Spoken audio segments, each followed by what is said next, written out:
এইখিনি হ'ল আমাৰ চিকাৰীডাঙা এৰিয়াটো। মাজবাটৰ পৰা আহিলে আপোনাৰ 30 কিলোমিটাৰমান আহিব লাগিব মাজবাটৰ পৰা আহোঁতে। আৰু আহি সঁচাই ধুনীয়া জেগা, আপোনালোক আহক, পিকনিক খাওক ইয়াতে।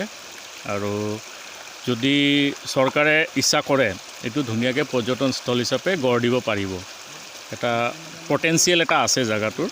মানুহ আহিবৰ কাৰণে প্ৰথমতে হ'ল বাট পথ সুচল হ'ব লাগিব, তথাপি এইবিলাক প্ৰাকৃতিক পৰিৱেশৰ বাট পথ সিমানো সুচল নহয়, তাকো কিন্তু অকণমান শান্তিত কৰিবলগীয়া আছে। য'ত বোলে মানুহ দূৰৰ পৰা আহিলে গাড়ী ঘোঁৰা লৈ আহিব, ইয়ালৈ আহিব পাৰিব, অকণমানটো সুচল কৰিব লাগিব। এই পকী পথ নহ'লে অন্ততঃ এই শিল যিখিনি আছে এইখিনিকে অকণমান শান্তিত লগাই পেলাই যদি কাম কৰে।